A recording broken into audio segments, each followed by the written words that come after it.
ஒருத்தன் முருக பக்தன், ரொம்ப பெரிய முருக பக்தன். ஒரு கட்டத்துக்கு மேலே சோர்ந்து போய் தடுக்கி விழறான். முருகன் கை கொடுத்து தூக்குறாரு. அந்த சமயம் வந்து அவனுக்கு ஒன்றுமே புரியல, பேச்சே வரல.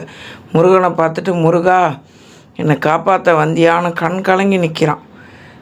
நீ பட்ட கஷ்டம்லாம் போதும், உனக்கு நான் இருக்கேன் இனிமே அப்படின்னு சொல்லிட்டு 2 பாதை காட்டுறாரு. ஒன்று நேராக போகிற பாதை, ஒன்று வளைஞ்சு நெளிஞ்சு போகிற பாதை. இதில் நீ தேர்ந்தெடுத்து போ. உன் வாழ்க்கை அதுதான். அந்த முடிவு கோவில் இருக்கு பாரு, அதுதான் உன்னோட முடிவு. நீ அது சந்தோஷமாக வாழலாம். எந்த வழியை நீ தேர்ந்தெடுக்கிறியோ தாராளமாக எடுத்துக்கோ. நான் உன் குறுக்க நிற்க மாட்டேன் அப்படின்னு சொல்லிடுறாரு.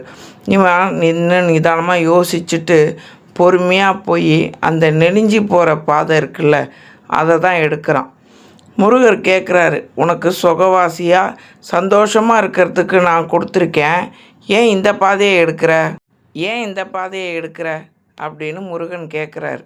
அதுக்கு அவன் சொல்கிறான், நேராக போகிற பாதையில் நீ இருக்க மாட்ட. எல்லாமே வாழ்க்கையில் இருக்கும். ஏற்றம் இருக்கும், இறக்கம் இருக்கும், கஷ்டம் இருக்கும், துன்பம் இருக்கும். எல்லாத்தையும் தான் சகிக்கணும். பிரச்சனை வரும், எல்லாத்தையும் தாண்டி ஜெயிக்கிறது மட்டும் நோக்கம்னு போகணும்.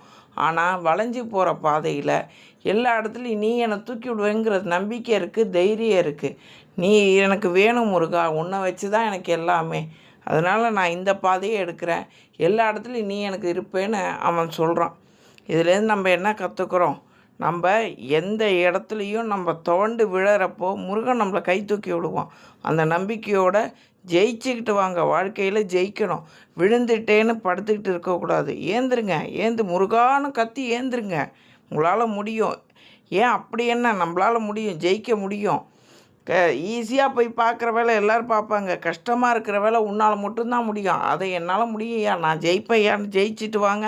உங்களால் முடியாது எதுவும் இல்லை. நான் இப்போ சொல்கிறது ஒரு உண்மை சம்பவம். எல்லோரும் எதையோ கதையை சொல்கிறேன்னு ஸ்கிப் பண்ணிட்டு போகாதீங்க. இது சில பசங்களுக்கு இது வாழ்க்கைக்கு தேவை. ஒரு பிகாம் செகண்ட் இயர் படிக்கிற பையன் பாத்ரூம் அலம்பிக்கிட்டு இருந்தான்.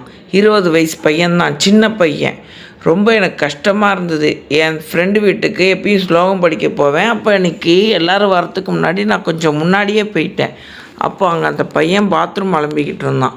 என்ன சின்ன பையனாக இருக்கானேன்னு என் ஃப்ரெண்டை கூப்பிட்டு கேட்டேன். ஆமாம், என் பையன் கூட படிக்கிற பையன் பாத்ரூம் அலம்புவான், அதை அவன் பிஸ்னஸாக வச்சு செய்கிறான் அப்படின்னு சொன்னான். சரி, இவக்கிட்ட கேட்குறதோட அந்த பையன்கிட்டே போய் பேசுவோமேன்னு அந்த பையன்கிட்ட போய் பேசினேன். ஏன்பா இப்படி பண்ணுற, வீட்டுக்கு தெரியுமான்னு. வீட்டுக்கெலாம் தெரியாத ஆண்டி, நான் மேலே MBA பண்ணணும், அதுக்காக நான் காசு சேர்க்கணும், அப்பாவை கஷ்டப்படுத்தக்கூடாதுன்னு பண்ணுறேன். ஆனால் இது நானாக பண்ணலை. அப்பா என்னை இப்படி தான் சொல்லி திட்டுவாங்க.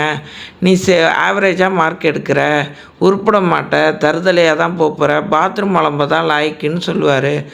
அப்புறமா நான் வருத்தமாக போய் முருகன் எனக்கு ரொம்ப பிடிக்கும், கோயிலில் உட்காண்ட்ருந்தேன். முருகன் மணி அடித்தப்போ எனக்கு இந்த வார்த்தை மட்டும்தான் காதில் விழுந்தது.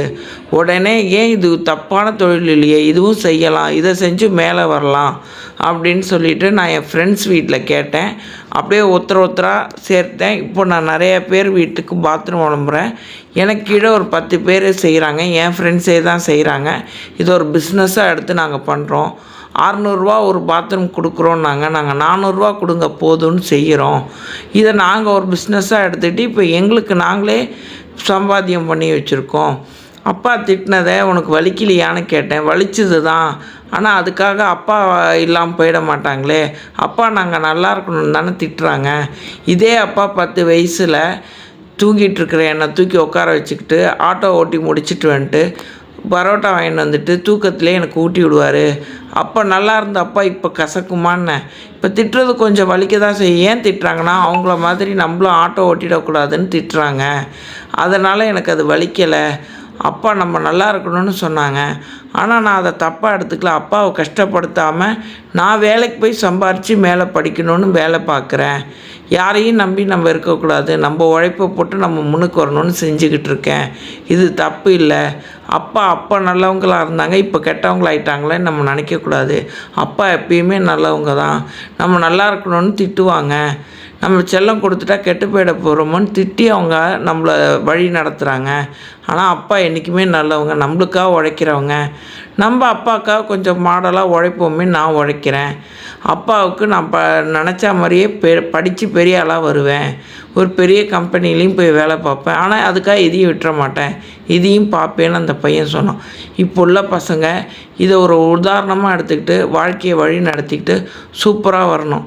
நல்ல உதாரணம் கேட்டு நல்லா முன்னுக்கு வாங்க.